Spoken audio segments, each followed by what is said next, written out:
Koy Banal or Assistant Coach Koy Banal at that, they have to emphasize on gang rebounding dito sa second half dahil nga naman pinatay sila netong Ginebra with 19 second chance points in the first half. Pati yung depensa nila ini-re-emphasize ni Coach Ryan Gregorio daw at the half dahil nga kailangan nilang protektahan netong si Ralimi na meron ng 3 personal foul. Dito naman sa Barangay Ginebra, si Assistant Coach Alan Kaidik ang ating nakakwentuhan at ang kailangan din nilang in-improve dito sa third quarter yung kanilang offense against the zone. They have to remain patient dahil nga naman pag kinukuha nila yung first shot available against the zone defense of Pure Foods, tinatakbuhan sila ng Pure Foods pagka nakakuha ng rebound. Back to you guys.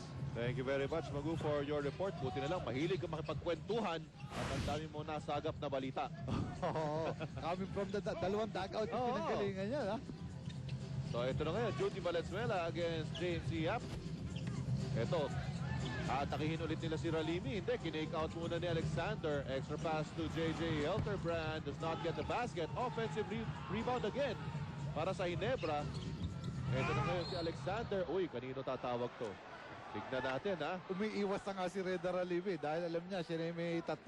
But that time, mukhang siya pa rin ang matatawagan. Hindi, kay Robert Sands. For a while there, everybody from the Pure Foods camp holding their breath.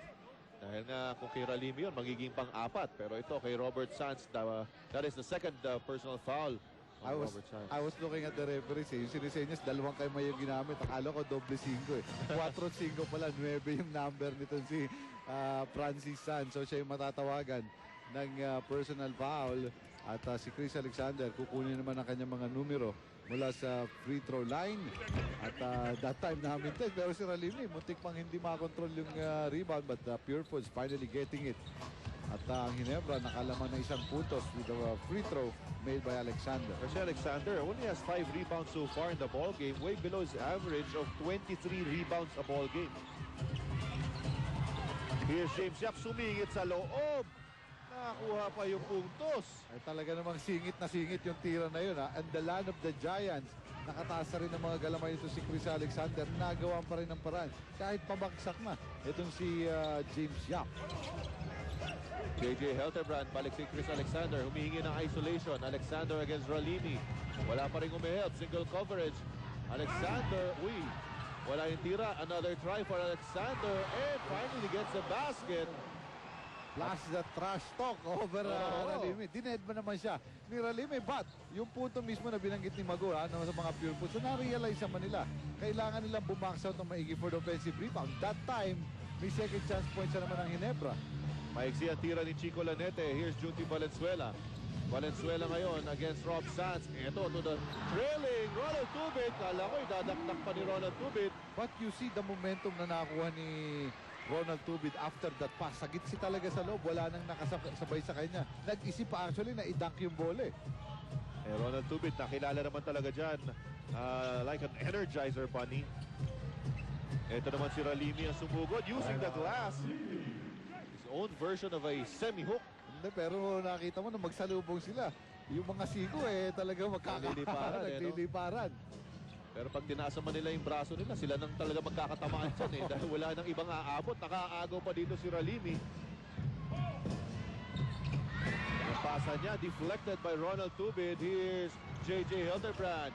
Helterbrand changes pace. Wala. He was asking for a foul. Ito ngayon si Chico Lanete. Lanete to the trailing Raimundo. Extra pass to Ralimi and he's held down by Eric Menk. Well, si Eric Menk more than willing to give up that foul. Kaysa isubo na naman ni Ralimi yung 2 puntos. So si Ralimi will go to the free throw line. Although he has made no attempts yet in this ball game from that area. Although Ralimi nga, ayun, meron na siyang 14 points in the ball game. 2 points in this quarter. At ang kanyang kaduelo may 14 din. So gusto niya makaungos.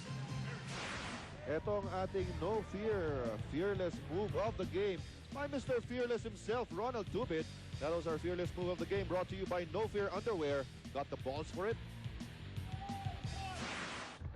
So ito si Reda Ralimi already surpassing his conference average with 16 points in the ball game. At yung pagka-score niya ng 2 free throws, parang sinabi na niya, sa free throw shooting, nakakalamang na ako dito Alexander. Ito na naman, pinapalis ni Alexander mga kampi niya. Gusto niya atakihin ito si Ralimi. Single coverage pa rin. And still a miss by Alexander. And precisely, that's what he's yelling. Sabi niya, clear out, clear out. Ito naman sila nete, binigay kay Sands. Sands, walang napuntahan. Here's James Yap, uses Rolini as a screen. Balik na naman, ginugulo pa rin ni Tubid. And before makaangat, ito si James Yap, kinapitan na siya. Ito si Ronald Tubid. Well, mapipigil mo paminsan-minsan itong si James Yap, but not all the time. Ang galaw nitong si James